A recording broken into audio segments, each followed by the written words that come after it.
اعوذ باللہ من الشیطان الرجیم بسم اللہ الرحمن الرحیم۔ اب یہاں سے شروع ہو رہا ہے 5ویں رکوع سے مسلسل 10 رکوع، مسلسل خطاب ہے بنی اسرائیل سے۔ البتہ ان میں ایک تقسیم ہے، پہلے رکوع میں دعوت ہے۔ دعوت جب ہوتی ہے تو آمادہ کرنا، تشویق، ترغیب، دل جوئی، نرمی، یہ دعوت کے اجزاء لا ينفک ہے، اس کے بغیر دعوت مؤثر نہیں ہوتی۔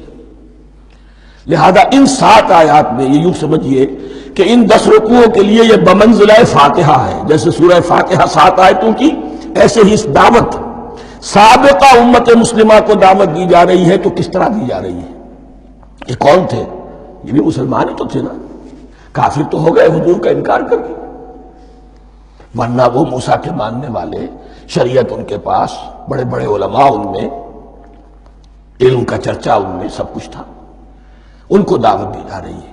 لیکن میں اس لیے آپ کو چاہتا ہوں، اس کو توجہ دلا رہا ہوں، آج اگر مسلمانوں میں جو غافل ہو گئے، اپنی حقیقت کو بھول گئے، اپنے فرض منصبی سے غافل ہو گئے، دنیا کے اور قوموں کی طرح کی ایک قوم بن کر رہ گئے، اگر کوئی ایک داعی گروہ کھڑا ہو، کوئی جماعت، کوئی فرد، اور اس سے جماعت بنے، تو ظاہر بات ہے سب سے پہلے اسے اسی امت کو دعوت دینی ہوگی، اس لیے کہ دنیا تو اسلام کو پہچانے گی اس امت کے حوالے سے۔ فزیشین ہیل تھائی سیلف، پہلے یہ تو ٹھیک ہو، یہ کہیں پر صحیح اسلام کا نمونہ پیش کرے تو دنیا کو دعوت دے سکو گے، آؤ دیکھو یہ ہے اسلام۔ اس لیے ان کو جو دعوت دینے کا اسلوب ہونا چاہیے وہ عکس ہوگا اس اسلوب کا جو ان 7 آیات میں ہمارے سامنے آ رہا ہے۔ یا بنی اسرائیل اذکروا نعمتی التی انعمت علیکم، اے بنی اسرائیل، اسرائیل کو سمجھ لیجئے یہ مرکب لفظ ہے، اسم، اسی سے اسیر بنا ہے، اسیر جو کسی کا قیدی ہوتا ہے۔ ایل عبرانی میں اللہ کے لیے ہے، اور اسرائیل کا ترجمہ ہے عبداللہ، اللہ کا غلام، اللہ کے ساتھ بندھا ہوا اس کی اطاعت کے قلاتے کے اندر۔ تو یہ اسرائیل یہ لقب ہے حضرت یعقوب علیہ السلام کا۔ ان کے 12 بیٹے تھے، 12 بیٹوں سے جو نسل چلی وہ بنی اسرائیل ہے، انہی میں حضرت موسیٰ کی بعثت ہوئی اور تورات انہیں دی گئی، پھر یہ ایک بہت بڑی امت بنے۔ ان پر 4 ادوار آ چکے تھے قرآن مجید کے نزول کے وقت، 2 مرتبہ اللہ کی رحمت کی بارشیں ہوئیں، انہیں عروج نصیب ہوا، 2 مرتبہ ان کو دنیا پرستی، شہوت پرستی، اللہ کے احکام کو پس و پش ڈال دینے کی سزا میں عذاب کے کوڑے ان پر پرسے۔ اس کا ذکر آئے گا سورہ بنی اسرائیل کے پہلے رکوع میں۔ اس وقت جب کہ قرآن نازل ہو رہا ہے، اس وقت وہ اپنے اس زوال کے دور میں تھے۔ حال یہ تھا کہ حضور صلی اللہ علیہ وسلم کی بعثت سے پہلے ہی 2nd ٹیمپل بھی شہید کیا جا چکا تھا، گرایا جا چکا تھا۔ حضرت سلیمان نے جو بنایا تھا ہیکل سلیمانی، جس کو یہ 1st ٹیمپل کہتے ہیں، اسے نبوکدنضر نے گرا دیا تھا حضرت مسیح سے بھی کئی 100 سال پہلے۔ لیکن اس کے بعد پھر یہ رومنز نے سن 70 عیسوی میں حضور کی ولادت سے 500 برس پہلے ان کا یہ یروشلم تباہ و برباد ہوا، اس میں لوگوں کو قتل کیا گیا، قتل عام ہوا، اور 2nd ٹیمپل جو ہے وہ بھی گرا دیا گیا، جو اب تک گرا پڑا ہوا ہے۔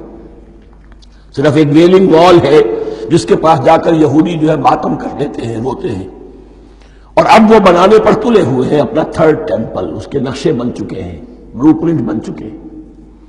لیکن بہرحال جس وقت قرآن نازل ہو رہا تھا یہ بہت ہی پستی میں تھے۔ اس کے بارے میں فرمایا، اے بنی اسرائیل ذرا یاد کرو میرے اس انعام کو جو تم پر ہوا۔ وہ انعام کیا ہے؟ میں نے تمہیں اپنی کتاب دی، نبوت سے سرفراز فرمایا، اپنی شریعت تمہیں عطا فرمائی، تمہیں داؤد، تمہارے اندر داؤد اور سلیمان جیسے بادشاہ اٹھائے، جو بادشاہ بھی تھے، نبی بھی تھے۔ وَأَوْفُوا بِعَهْدِي، اور میرے وعدے کو پورا کرو تاکہ میں بھی اپنے وعدے کو پورا کروں۔ یہ وعدہ ہے جو کتاب استثناء جو ہے اولڈ ٹیسٹمنٹ کی ڈیوٹرانومی، اس کے 18ویں باب کی آیت نمبر 18-19 میں ہے۔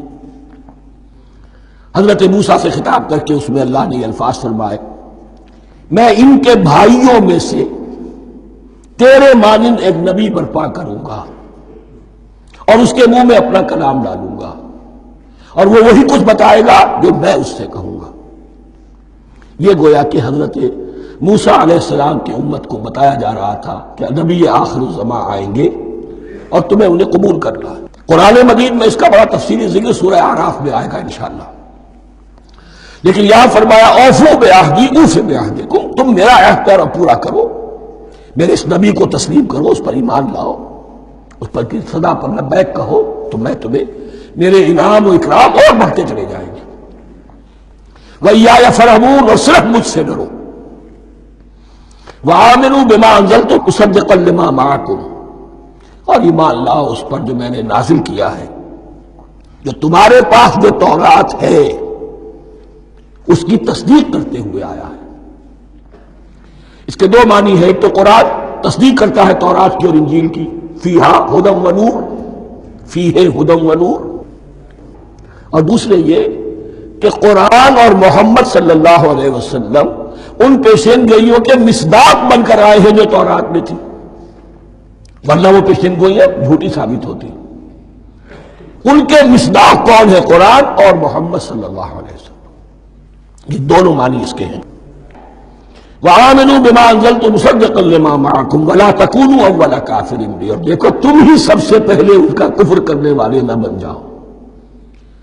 تمہیں تو سب کچھ معلوم تھا، تم تو منتظر تھے، تم تو آخری نبی کے انتظار میں تھے اور ان کے حوالے سے دعائیں کیا کرتے تھے کہ اللہ اس نبی آخری زمان کے واسطے سے ہماری مدد فرما اور کافروں کے مقابلے میں ہمیں فتح عطا فرما۔ یہ آئے گا آگے چل کر اسی سورۃ بقرہ کے اندر۔